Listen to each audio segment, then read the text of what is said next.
Dzień dobry. Dziś film z Minilabem Manticorem. W sumie to pierwszy film. Można powiedzieć, że wstęp. To co w takim razie we wstępie?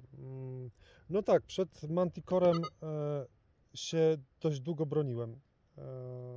Głównie z powodu tego, że bałem się, że mój Deus 2 zostanie zepchnięty, że tak powiem, w kąt, a całkiem możliwe, że sprzedany, bo zastąpi go właśnie ten wykrywacz. Myślę, że troszeczkę byłem wkręcony przez marketing, bo jednak mimo wszystko do końca nie jesteśmy na to odporni.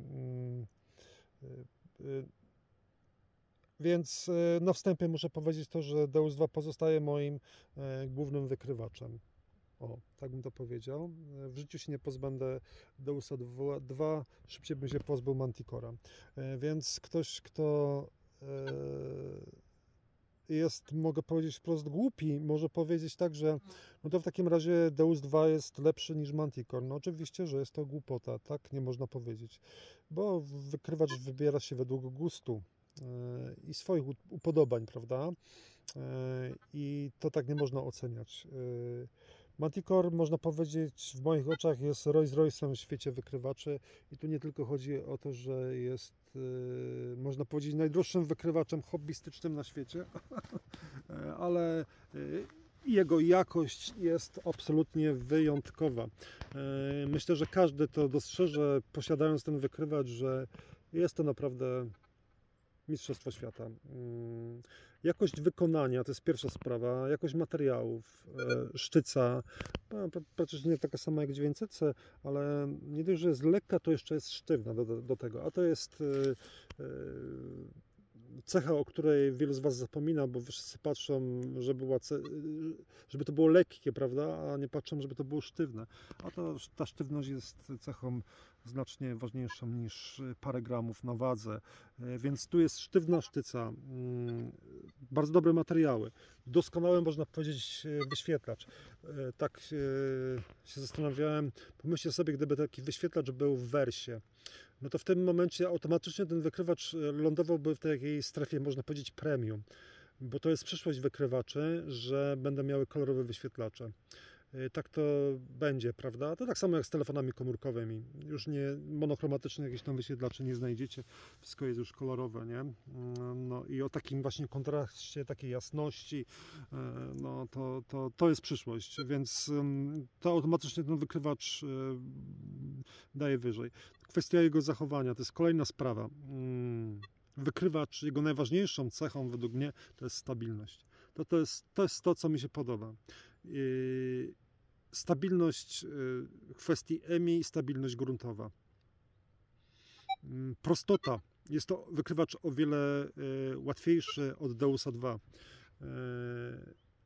Deus 2 nie jest dla każdego, zresztą to widać w tych wielu YouTube'owych testach, gdzie są testy negatywne dotyczące Deusa. Wszystkie te filmy negatywne, które tam widziałem, to był tak zwany user error, czyli po prostu użytkownicy posiadali za mało umiejętności i wiedzy w kwestii Deusa 2 i pokazywali coś, co rzeczywiście nie ma miejsca. Z tego, co widziałem. Nie znalazłem jeszcze miejsca dla Deusa 2, żebym nie umiał go dopasować. I to nie tylko chodzi o pola testowe, ale chodzi to ogólnie o wszelkie miejsca. Natomiast w Manticorze jest troszeczkę to tak inaczej zrobione, dlatego jest sporym ułatwieniem jest program General, All-Terrain General, chyba tak to się nazywa, czyli ten taki program z tym tutaj, prawda? Bo ten program jest programem fenomenalnym, można powiedzieć, bo tak naprawdę to można go chyba użytkować w 90% miejsc. Gdybyście to na przykład przełożyli na Deusa 2 i tamtejszy program General, no to tak nie jest. Jest zupełnie inaczej. Tam jednak musicie żonglować tymi programami, bo one są jakąś tam bazą jakby do budowy sobie własnych, że tak powiem, programów. A tutaj ten General jest niesamowitym ułatwieniem. czyli General Alternian General. O, tak bym to powiedział, chyba tak to wygląda. No, to właśnie to ma, bo tak, no, jeśli ja pierwszy błąd, jaki popełniłem z tym wykrywaczem, moim pierwszym wyjściem, po pierwsze, nie powinienem tego wykrywacza w ogóle zabierać, bo pierwsze powinienem sobie po prostu potestować, coś tam pobadać, to było użycie low conductors. No i dostałem po prostu, że tak powiem, strzała w postaci nisko przewodzących śmieci, które wykopywałem masowo, które pochłaniały mój czas i energię, a miejsce, w którym wziąłem ten wykrywacz, było absolutnie niewymagające, można powiedzieć, bo były tam tylko duże monety, wysoko przewodzące i ten program, ten General Alternian by spokojnie tutaj, że tak powiem, wystarczył. Nie wiem, czy dobrze mówię, bo ja tylko się tak posługuję tymi nazwami, bo wiem, czego używam, że tak powiem, chyba tak to jest, nie? Natomiast tak, instrukcję czytałem, ale to dosyć dawno. Tak, i powodowało to właśnie to, że ten napływ tych celów niskoprzewodzących był, że tak powiem, masakryczny. I to mi zniszczyło właśnie te poszukiwania wtedy i poniosłem tam wtedy, można powiedzieć, pewną klęskę. Ale z biegiem czasu zrozumiałem, o co chodzi. To po prostu było zbyt specjalistyczne narzędzie do tej miejscówki. Więc te wszystkie programy, które tutaj są, w postaci na przykład FASTA czy tego Low Conductors na cele niskoprzewodzące, są programami bardzo specjalistycznymi na specjalne miejsca. Tak to wymyślono tutaj. I wtedy one mają sens. Dlatego, że używając programu tego podstawowego, nazwijmy go programem podstawowym, czyli ten Alternian General,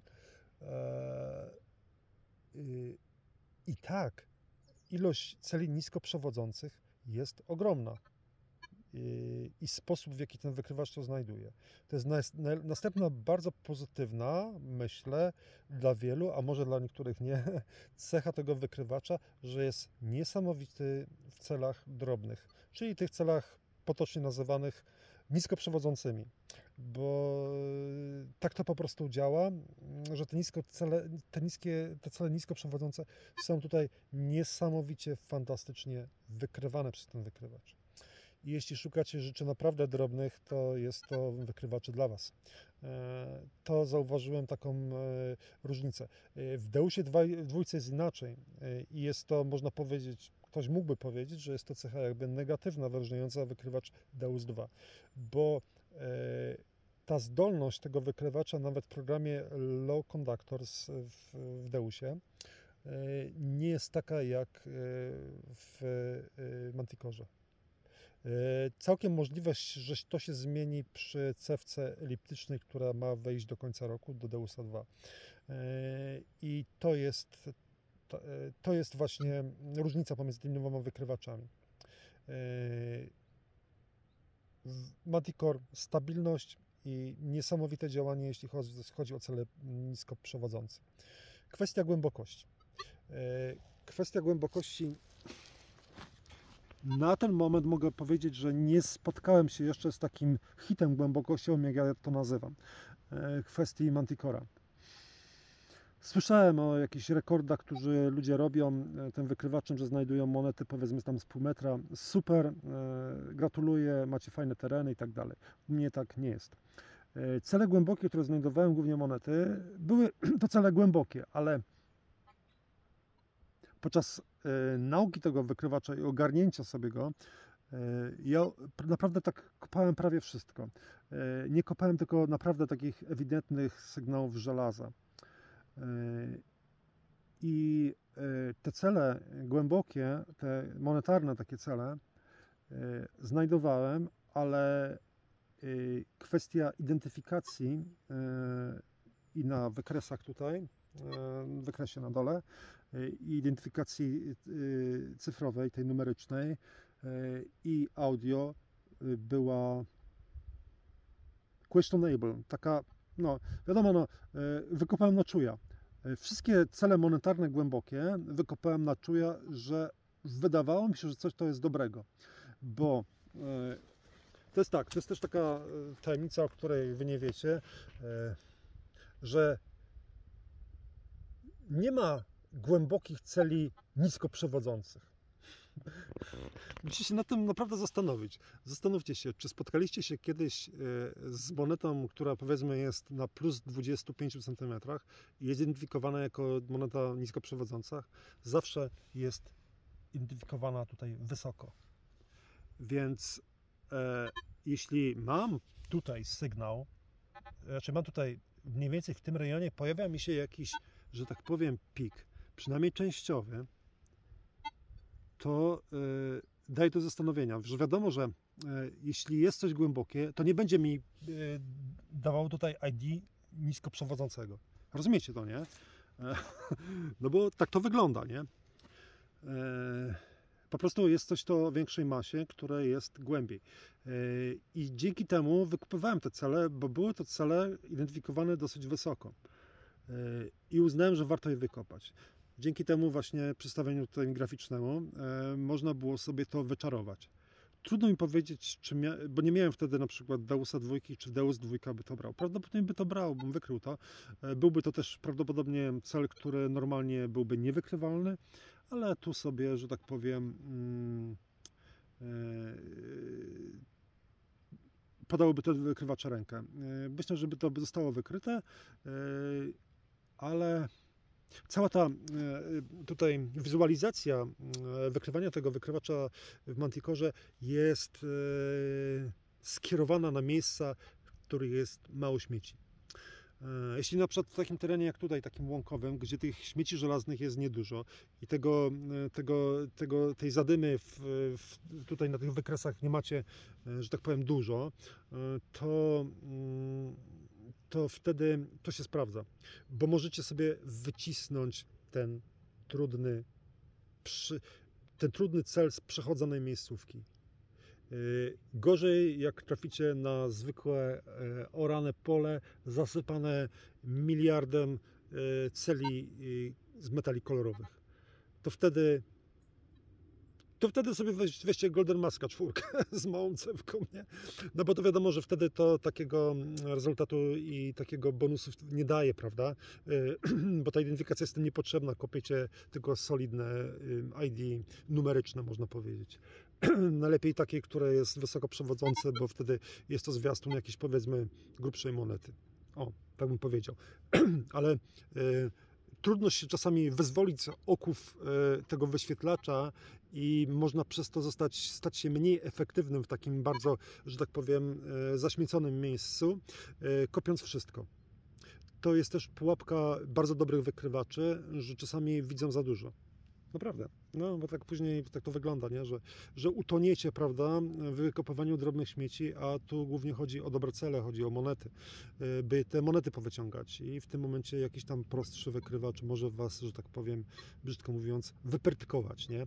No to tak z Manticorem. Co wam tu jeszcze powiedzieć o Manticorze? No, mam jeszcze cewkę 9, ostatnio ją kupiłem, która przyznam się, że jest do tej pory nieużytkowana. Wiem tylko, że działa, bo ją sprawdziłem. Naprawdę, no bo ta 11 w tych miejscach, którego używałem, była lepszym rozwiązaniem. Na razie ta 9 czeka. Wszystko wymaga czasu.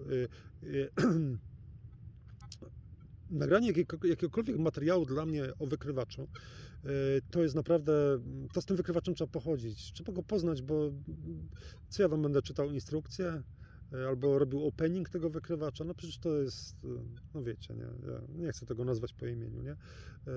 Nie chcę wam zajmować czasu rzeczami, które sami możecie osiągnąć, czytając sobie instrukcję, nie? I to bym chciał właśnie w tych swoich filmach pokazywać. No, więc tak to wygląda, takie pierwsze moje spojrzenie na Manticora. Bardzo wykrywacz zbliżony do 900 w kwestii zachowania, znacznie ulepszony, można powiedzieć, z bardzo dobrą identyfikacją, ergonomią, logicznym, niesamowicie przyjemnym w użytkowaniu menu. Wykrywacz prosty, taki Rolls Royce w świecie wykrywaczy, solidny. Czego chcieć więcej, nie? Każdy będzie chyba z tego wykrywacza zadowolony. Mi się udało, nie musiałem akurat nerki sprzedawać. Pół biedy, mam dwie cały czas. Może będzie droższy wykrywacz, to wtedy sprzedam. Kto wie. Co tam na koniec? Na koniec, bo ja wiem, że lubicie testy, to Wam pokażę, jak ten wykrywacz działa na tym górskim polu testowym. Na ustawieniach, jakie tutaj sobie widzicie.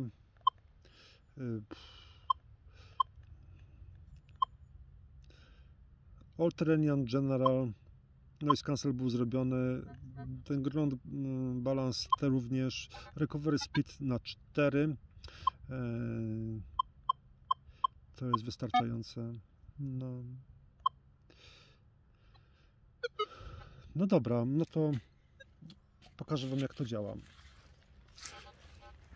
Pierwsza linia, jak pamiętacie, to linia stosunkowo łatwa, ale ona nie jest łatwa. Tak się tego może wydawać, dlatego że monety są najpłycej, ale to tak wcale nie jest. Pierwszym celem będzie sygnał taki raczej cel kontrolny. To jest dupka z łuski. Macie tutaj identyfikację. No i zaczyna się linia zielona, można powiedzieć, gdzie są zakopane dwie monety. Moneta miedziana, moneta srebrna i obrączka XIX-wieczna, bardzo drobna. Taki na ten mój mały paluszek, że tak powiem, się ledwie mieści i trudno ją ściągnąć. Pierwsza moneta miedziana to jest jeden Kreuzer, rok 1800, ale to jest odpowiednik mniej więcej wycierucha sapa grosza. Posłuchajcie.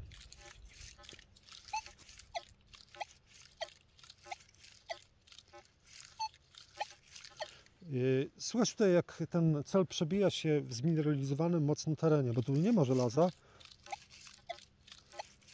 To jest mineralizacja. Identyfikacja jest dobra, bo przy dociśnięciu cewki ona się poprawia. A tutaj jest żelazna. Ale macie piknięcie jakiegoś tam koloru i dzięki temu możecie się skoncentrować nad tym celem, prawda? Wystarczy to piknięcie, że tam jest i to się już później klaruje. Dobrze, następnym celem będzie moneta srebrna, która jest dokładnie tutaj, pod tym zielonym znacznikiem. Jest to 10 Kreuzerów, ale jest to dokładnie tak samo moneta jak 10 groszy Królestwa Polskie 1840 rok, czyli taki Populares. Posłuchajcie tego.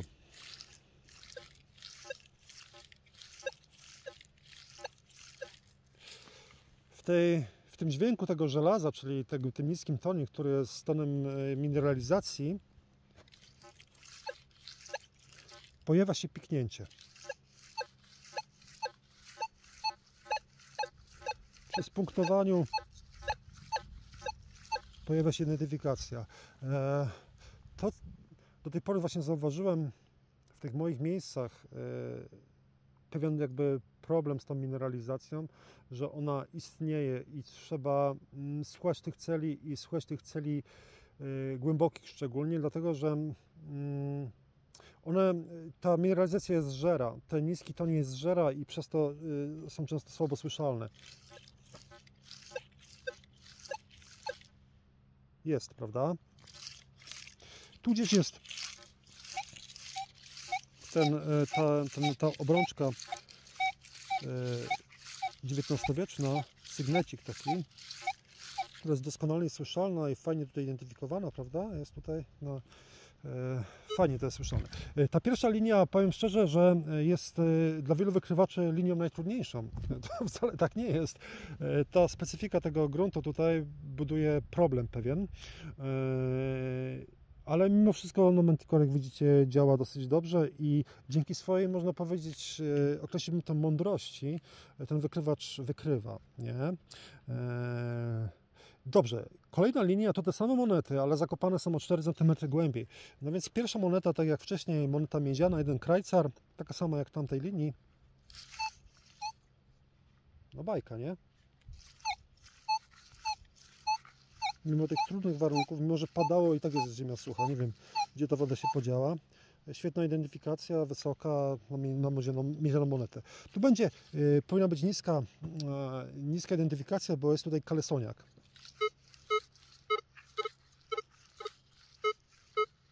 Jak widzicie, ten kalesoniak tam jest i faktycznie jest identyfikowany nisko tutaj. Kolejnym celem jest moneta srebrna, taka sama jak w pierwszej linii była. Jest to 10 Kreuzerów. identyfikowana. Pinpointik włączę.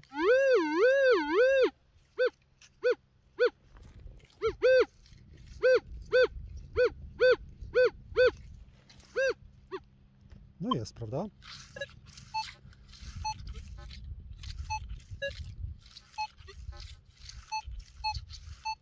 Można to spokojnie wyciągnąć, nie?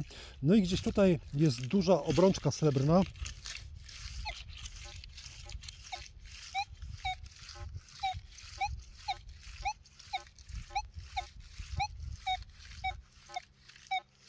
Pinpoint.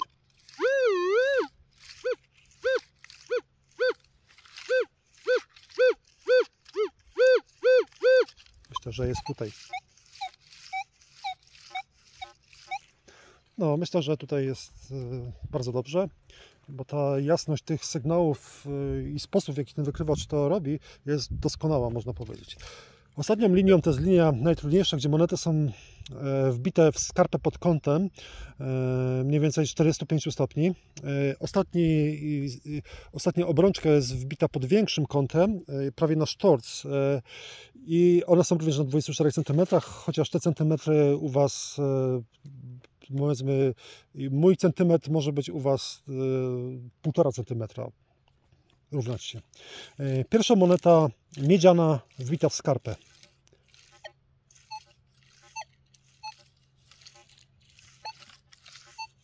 Myślę, że bez problemu do wyciągnięcia.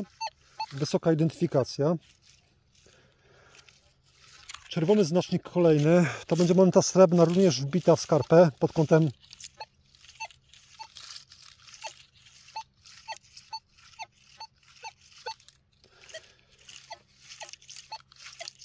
Bardzo dobra wykrywalność.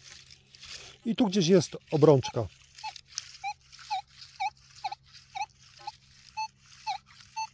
No tak, mieliście taki pokaz możliwości Manticora na tej miejscówce w bardzo, można powiedzieć, prostych ustawieniach, można powiedzieć, podstawowych, bo ta czułość jest ustawiona przecież tutaj na 22. Wykrywacz jest cichy jak myszka. Program jest General All-Terrain, również programem podstawowym. Reaktywność nie jest w żaden sposób tutaj boostowana. Stabilizator jest oczywiście ustawiony na 0, bo wyżej niż 0 go jeszcze nie ustawiłem, przyznam się. Wycinanka jest, można powiedzieć, również ukierunkowana na żelazo, na miejsca zażelezione.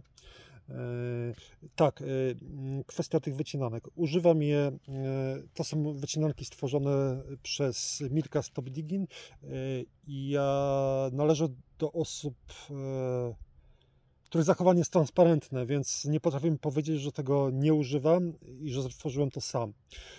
Więc uważam, że Mirek zrobił bardzo dobrą robotę. Myślę, że wielu nie docenia tego, że to jest spore ułatwienie. Oczywiście każdy sobie może zrobić po swojemu. Ja również mógłbym coś tutaj dopasować, ale myślę, że na początek jest to niesamowity bonus dla użytkowników, że coś takiego mają.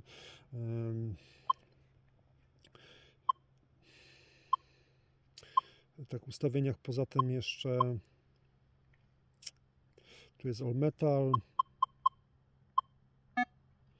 Wszystko tutaj, no nic więcej tutaj Wam nie pokażę. Te Ferrous Limits, jak widzicie, są takie.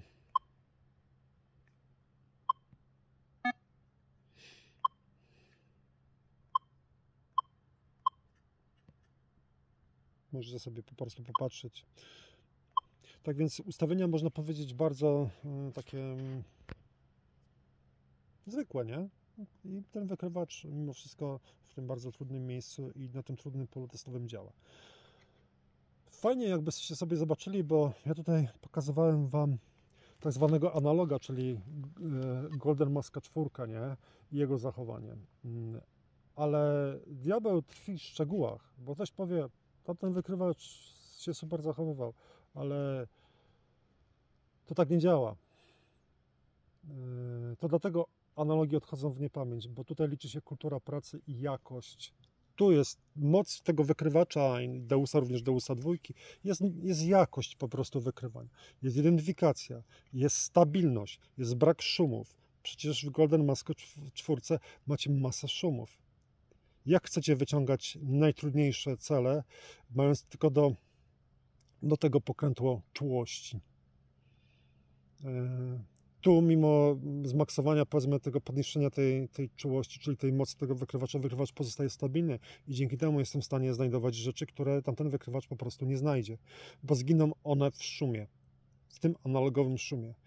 Golden Mask jest super zajebistym wykrywaczem i można nim wykopywać niesamowite rzeczy, ale ja jednak jestem skłonny powiedzieć, że te nowoczesne wykrywacze mają w sobie coś w swoim oprogramowaniu, gdzie, jak to mój kolega mówi, ta obróbka tego sygnału jest taka, że no po prostu pomaga, po prostu pomaga. Dzięki temu możecie na przykład takie monety na sztorc bardzo fajnie sobie wykrywać. No. Myślę, że na dziś to wszystko. Prawie słoneczko już zachodzi w tym pięknym miejscu. To wszystko na dzień dzisiejszy na temat Manticora. Trzymajcie się.